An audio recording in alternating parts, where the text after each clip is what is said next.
Hey everybody, this is Josh. Welcome to Game 5 in a best of 7 series. AskJoshy is our light blue Protoss over here on the right side of Bel'Shir Beach.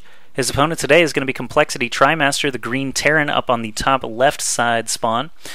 And yeah, this is Game 5, best of 7 series. The winner will receive $100 and the chance to return next week against a brand new challenger. AskJoshy is our reigning champion right now. He did defeat Rain Spades last week, 4-3. This week he's got his hands full with coL.TriMaster. TriMaster doing his best to win some games here against AskJoshy. Game 4, we had a little bit of trouble. TriMaster actually had a good advantage going, but dropped completely. He said his game crashed, and unfortunately, in our rulebook, we say that is a regame unless it's just staggeringly obvious that one player was going to win at the time of the drop. But obviously, regame is probably the most fair way to do it, because if I was winning a game and I didn't feel like playing anymore, I could just pull the plug and be like, well, I was obviously winning, so I win, right? Can't really do that. And the person who's losing, of course, never wants to forfeit when they're not totally dead yet. So we just did a regame. AskJoshy actually got the better of TriMaster. He started with 3-gate robo and actually jumped to blink very quickly and did quite a good job there against TriMaster. So Bel'Shir Beach, map number 5. Once again, we'll see if AskJoshy is going to be able to keep this rolling. He's up 3-1 on TriMaster. And he did defeat Spades last week, 4-3, which is a very good accomplishment as well. The V is hosted by Complexity Gaming. It's sponsored by Creative, Sound Blaster, PNY, and QPadUSA.com. I'm at Josh Suth, or AskJoshy. You can check out all my stuff on Twitter, Facebook, or YouTube.com/AskJoshy after the cast. If you're watching the VODs of the V, you can watch the live cast on Twitch.tv/Complexity, or if you're watching the live cast, you can watch the VODs of the V on YouTube.com/ComplexityInsider. So you should never be missing any game from the V ever again if you subscribe and follow on YouTube and Twitch TV. These SCVs are in such low health. I wonder if this probe is actually going to manage to snag a kill here.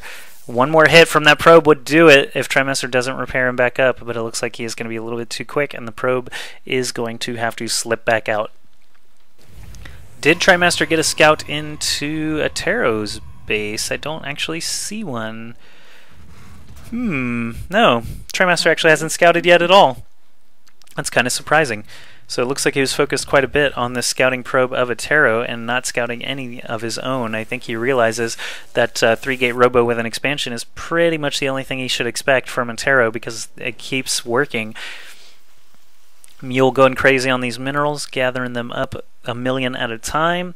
AskJoshy trying to hide this probe. Of course, that's not going to work. He's just going to try and evade this marine for the time being. There's no wall off or anything like that. First Marauder and concussive shells both going to be done here relatively soon. TriMaster does not have a full wall off, and he only has 1 barracks so far, so I'm still a little curious what we're going to see out of him. The refinery, of course, has been built, so we can rule out that super duper fast expansion. AskJoshy also very high ahead, very far ahead actually, in supply already in this game. Kind of interesting. Here comes the scouting SCV from Mr. TriMaster. Finally getting that scout over there to his base, not seeing the Nexus dropped really quick. So AskJoshy may actually switch to a 4-gate. I can't remember exactly how the game played out against Spades, but I believe AskJoshy did win that one with a lot of Tier 1 aggression. This SCV is going to slide in here but not be able to take a look around, as the Stalker does shoot him in the back with a pointy laser beam, a pointy cold freezing death beam. And right now, Nexus coming up as usual for this 3-gate robo expansion build that we see AskJoshy do each and every time. He likes his build. He's not going to waver from it. TriMaster actually looking like he wants to be kind of aggressive. Concussive shells are already done. He's chasing down this probe. Will he manage to snag it? Yes, he does with that concussive shell. Scantipede watches the whole murder take place. He's so confused. He doesn't know what's happening. He doesn't know why. These Marines, Marauders, and Stalkers and probes are running all over his lovely little beach. Scantipede number 2 also very, very confused.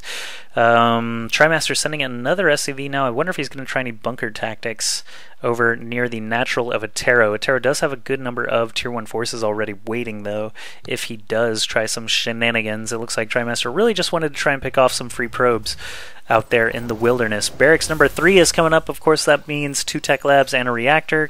Looks like the orbital command here is done, or will be done here really soon. Super duper Scantipede. Oh, what about Scantipede? Someone was talking about Scantipedes. Attero has his pylon in a good spot here, allows him to warp in on the low ground. Actually, you could probably put that even a little bit closer to the low ground so he can cut that run time by quite a lot. But Probe checking out the Xel'Naga Tower once again. This is kind of a unique Xel'Naga Tower. It's just like a weird cryo prism thing that you see in the campaign whenever you're dealing with those Xel'Naga hybrid units. But more sentries coming in for Attero. 3 more gateways being built. Oh my goodness, Attero's doing something different than he usually does. This is a 6-gate off of 2 base instead of a 3-gate robo. Attero, I give you the award of most varied play. Because TriMaster is doing something I fully expected, the 2 Tech Lab reactor factory into Starport, and you are going 6 gates. You want to win this game. I can tell that you like Bel'Shir Beach for 6 gating because it's got a very wide open natural. You can attack basically from 2 sides instead of just 1, so force fields will be very important there. TriMaster is away from home with 3 Marauders and 3 Marines. Oh my goodness, if Attero engages right here, he's going to get the big benefit of catching all these units out of position. He's going to kill 3 Marines and a Marauder very quickly, as well as another Marauder. If he keeps this injured Stalker alive long enough to regenerate some shields, he's going to be in very good shape. A lot of force fields were used there, but Attero did get the advantage. So he's going to warp in 2 more pylons right here. I wonder if that was intentional or if he just had them queued up incorrectly or something. 2 pylons is kind of interesting. Not sure why he did that. Actually, if he warps in a pylon right here too and eventually gets on that high ground, that'll be super mean. That'll be super mean. Let's see. We got 5 Stalkers, 4 Sentries, and a lot of Zealots here for Attero. He's going to march right in with Guardian Shield already up. You can tell that he's going to be able to do a lot of damage. He's force fielding the bunkers so they can't be repaired. Focus down. You need to focus down one bunker or the other. There they go. Bunker number 1 goes down. Bunker number 2 getting repaired up. So he cannot focus it unless he gets all of his units fighting it. I don't know what he's doing. He's actually focusing the Marauders on the left side, and as a result, he is going to lose a lot of units. There's no energy on these Sentries. Another round of warp-ins, though, is going to allow Attero to continue this assault. Another bunker tries to go up, but not going to be finished. No, all this stimming from the Marauders before the medevacs are finished. TriMaster in very bad shape. Attero's just going to run right past that second bunker, not even try to finish it off, and now he's right in the face of these production structures. Marauders are going to pop out and not be able to do very much damage at all before getting shot down by these lasers. SCVs being pulled, but check this positioning out. These melee SCVs are not going to be able to get very much damage done at all, and more Stalkers coming in from the right side. This may be it, ladies and gentlemen. Attero already with a 3-1 game lead. This could be win number 4 for Attero, and that would mean the series.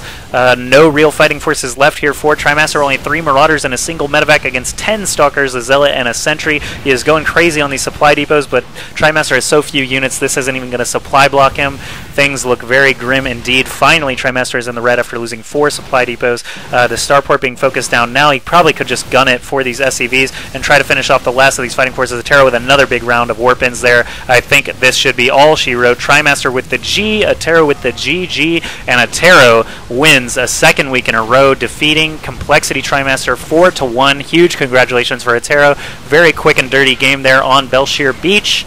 Congratulations once again for earning another $100, and Attero will be back next week to face a brand new challenger. Thanks to Complexity TriMaster for showing us some good games. Not fortunate enough this week, though. Once again, the V is hosted by Complexity Gaming at ComplexityGaming.com, hosted by Creative Sound Blaster, PNY, and CupadUSA.com. I'm Josh Sub, a.k.a. AskJoshy on Facebook, Twitter, and YouTube.com/AskJoshy. Thank you very much to the 1,000-plus live viewers that we had for the V, and thanks to everyone watching these VODs later on. That'll be it for Week 26. I'll see you guys next week.